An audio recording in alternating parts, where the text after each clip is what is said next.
زما عزتمند الله رب العزت د روزې اجر په خپله باندې ورکوي او اوس دونه اهم او بهترین عبادت دی د الله رب العزت چې د الله د دې نسبت د ځان سره کړو او د دې اجر یې په خپل ذات خود باندې واغست. د دې نه پته لګي چې دا عمل د روزې دا ډېر لوی عمل ډېر د خیر او د برکت والا عمل. اوس خو ذهن ته دا سوال راځي چې دا حج مونځ دا نور عبادتونه خو د الله رب العزت دپاره کېږي، د دې اجر خو به هم الله ورکوي، د دې جزا خو به هم الله ورکوي. نو د روزې دا خاصیت دا ولې الله رب العزت واغستو چې الله وایي د دې اجر به دا زه ورکوم؟ دا ولې الله په خپله ذمه واغستو؟ حالانکې چې کوم دی دا نور اجرونه خو چې کوم دی دا هم د الله تعالی دي. مالک یوم الدین د روز جزا والا مالک دی. نو دا نور جزا او بدلې خو به چې کوم دی هم الله رب العزت ورکوي. نو زما عزتمندو الله رب العزت د دې خاصیت دا ولې ځان ته وکړو؟ علماو ډېر ښایسته توجیه کړی. هغه دا ده چې دا روژه د بنده او د الله په مابین کې یو داسې راز دی، یو داسې راز چې لکه دا ظاهرا چاته نه ښکاري او نه د دې ظاهرا اثر چاته ښکاري.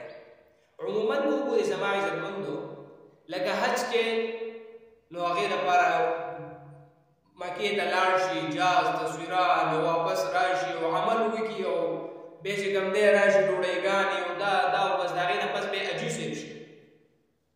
نو هغه یو عمل دی که نه ټولې دنیا ته پته ولګي.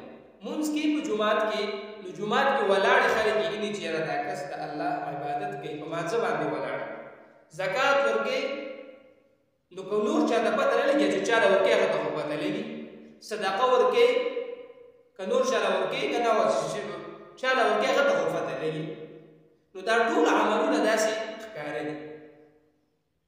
خو روژه د بنده او د الله په مابین کې داسې یو راز دی چې د دې ظاهري څه پته چاته نه لګي.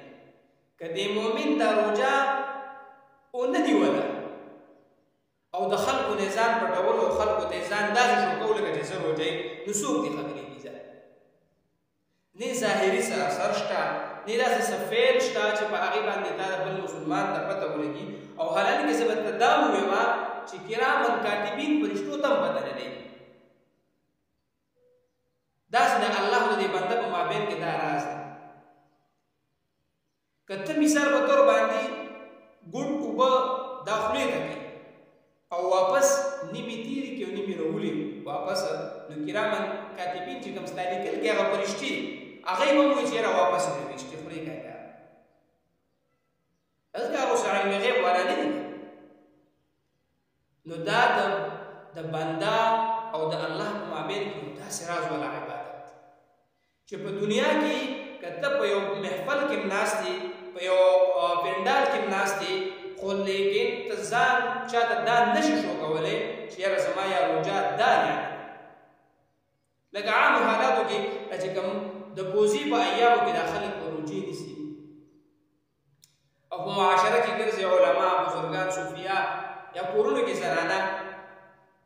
نو حالانکې هغه ټوله ورځ هم دا تېره کړي، خو لیکن د بهر نه چې څوک راشي هغې دا نشي محسوسولی چې یاره دا زنانه یا چې کوم دی دا کس روژه دی که نه. نو ځکه الله رب العزت وایي چې دا زما او د دې بنده په مابین کې یو راز دی، یو داسې عبادت دی. نو د دې وجې نه به د دې اجر الله وایي زه ورکومه او هغه به جنت. نو ځکه الله رب العزت حدیث قدسي دی چې الصوم لي وانا اجزي به. روژه هم زما لپاره ده، دا زما ده او زه به هم چې کوم دی اجر به هم زه ورکوم دله. ځکه الله رب العزت دا مبارکه میاشت دا په دې مسلمانانو باندې راوستله، دا د عبادت نه ډکه میاشت ده. نو زما عزتمندو لکه دونه اجر والا میاشت او چې الله تعالی په خپله باندې اجر ورکوي، نو هر مؤمن ته پکار دی چې په دې کې ښه عبادت وکړي. د ځوانۍ نه ځوان پیداوالي، د صحت نه صحتمند سړی پیداوالي،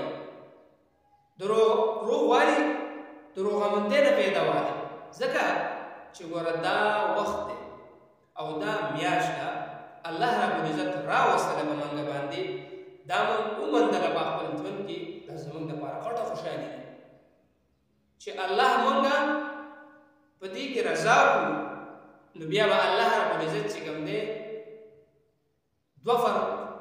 دوه انعامونه ورکوي چې یو مغفرت دی او بل ته ویلی شي رضا او دا دوه الله رب العزت دا په روژه باندې ورکوي نو زما عزتمنو ډېره مبارکه میاشت ده ډېره بهترینه میاشت ده ډېره د عباداتو نه منوره میاشت ده نو الله رب العزت دې زموږ دا میاشت په بهترین عبادت کې تېره کړي الله دې موږ له اعلی عبادتونه هغه عبادتونه چې کوم رسول الله صلی الله علیه وسلم موږ ته ښودلي دي موږ ته بیان کړي دي صحابه کرامو کړي دي نو الله رب العزت دې هغه موږ ته نصیب